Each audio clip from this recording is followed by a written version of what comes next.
Every now and then, we revisit an old countdown, and after the phenomenal year that was 2015, it seemed like the time to get nostalgic. 8 amazing years have passed since the last time we deliberated on this topic, and 2 years from that era fought their way onto this updated ranking.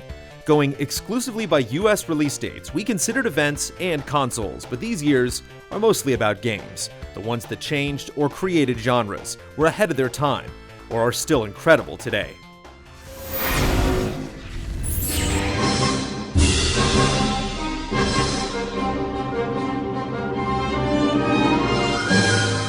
With the new generation kicking into full gear, 2002 had great games on every major platform. PS2 got a weapon-wielding mascot duo with Ratchet and Clank, and the unlikely mashup of Square and Disney with Kingdom Hearts. GTA quickly followed up its breakthrough success with Vice City.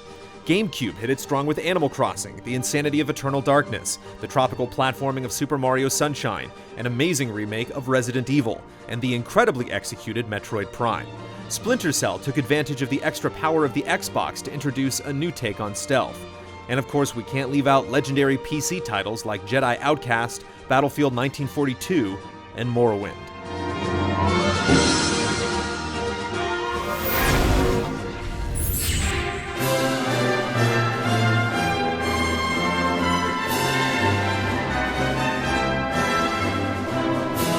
– 2005 was the year that HD gaming hit home as the PlayStation 3 and Xbox 360 were finally revealed. Despite the 360's momentous launch, it was the PlayStation 2 and Nintendo DS that dominated sales and reviews. Devil May Cry 3, Guitar Hero 2, and Resident Evil 4 are considered the pinnacles of their respective franchises. Call of Duty 2 and Battlefield 2 fought for shooter supremacy. Spider-Man 2 and Star Wars Battlefront 2 are among the best licensed video games of all time. We said hello to Psychonauts, Shadow of the Colossus, and God of War, and Nintendo's newest handheld continued blowing up with Nintendogs, and one of the best Mario Karts ever.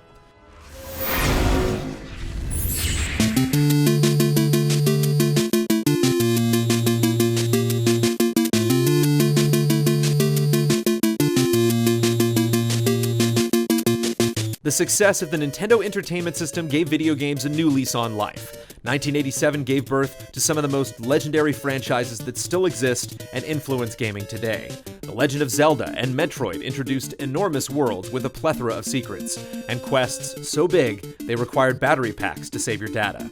Mega Man needed weapon upgrades to destroy robot masters, and Castlevania began chronicling the monster-slaying lineage of the Belmont clan. Arcades gave us priceless classics like Contra and Double Dragon, and LucasArts began an era of unforgettable adventure games when they released Maniac Mansion for the PC.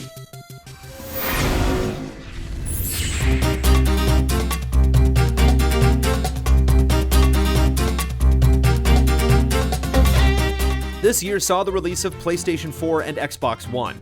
While the launch lineups of each were lukewarm at best, 2013 was also the end of an era.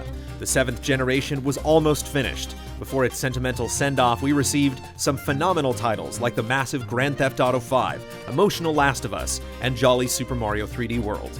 The resurgence of Tomb Raider turned out better than we had hoped, and franchise fatigue be damned when you're tearing across the open seas of Assassin's Creed 4 Black Flag. Thanks to 2013, the 7th generation will never be forgotten.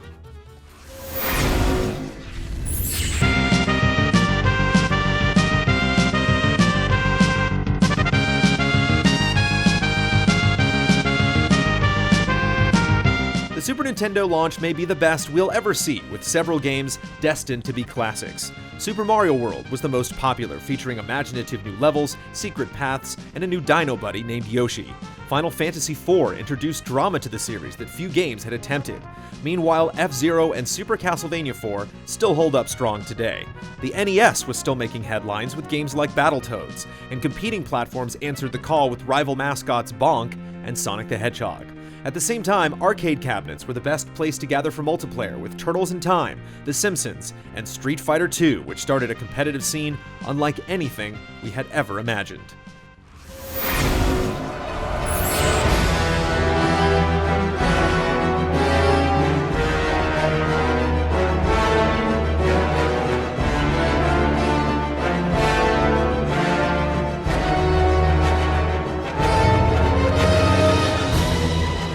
Most of GT hasn't even had the time to process, let alone play, all the games that 2015 had to offer.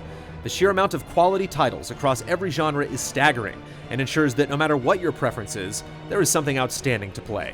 The Witcher 3 Wild Hunt has set the bar for open-world RPGs. Bloodborne is arguably From Software's crowning achievement, and Metal Gear Solid 5 The Phantom Pain has transformed the stealth genre.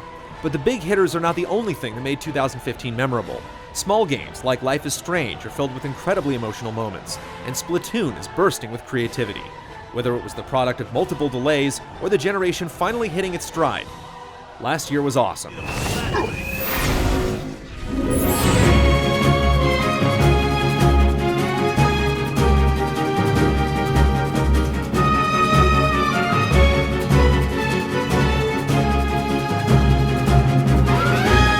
When we last addressed this list, 2007 came out on top, and it's still easy to get entranced with its incredible lineup of releases. So many great franchises got their start this year: Assassin's Creed, BioShock, Call of Duty Modern Warfare, Crysis, Mass Effect, Rock Band, Uncharted, and The Witcher all debuted. Super Mario Galaxy is as close to creative perfection as you're bound to get in the Mushroom Kingdom. Metroid Prime 3 and Halo 3 wrapped up two remarkable trilogies, and the quality of the immaculate Portal came out of nowhere when packaged with Valve's Orange Box.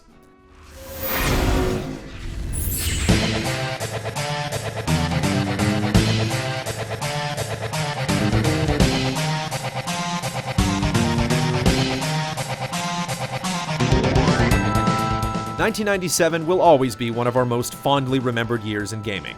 GoldenEye 007 blasted its way to the top of the single-screen multiplayer pantheon. Parappa wrapped his way into our hearts. Tomb Raider 2 made even more advancements to 3D action.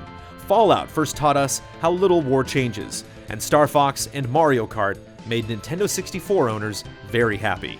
There were Jedi Knights and TIE fights. Ultima and Age of Empires gave us many long nights. But towering over all of them were two juggernauts: Castlevania Symphony of the Night and Final Fantasy VII, the two most revered entries in either franchise.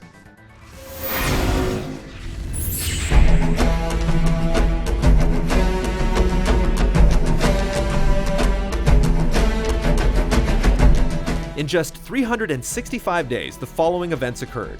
Software giant Microsoft came out of nowhere to release the Xbox, a beefy game console that launched with Halo Combat Evolved. Meanwhile, Nintendo released its own beefy console in the GameCube, and so we saw Rogue Leader, Pikmin, and Super Smash Bros. Melee.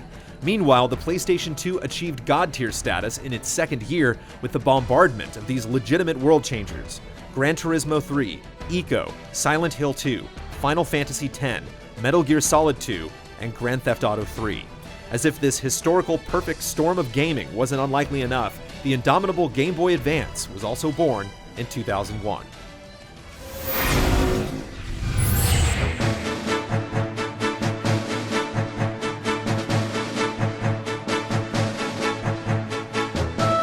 Most of these years represent an exciting leap in gaming technology, or the apex of quality from a particular console generation. 1998 was simply astounding on all fronts, with sequels or franchise debuts of incredible quality.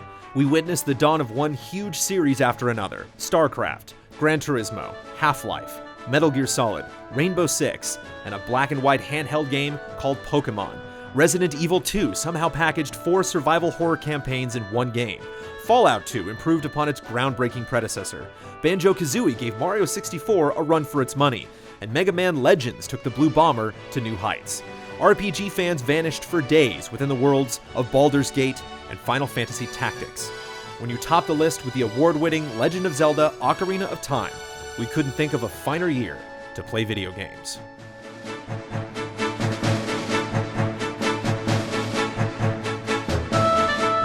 The GT Time panel discusses the absence of the next big Assassin's Creed game in 2016, among the other news items of the week. We fight our way through a huge portion of XCOM 2 in a recent preview on our second channel, GT Reviews. We'll see you next week for another GT Countdown.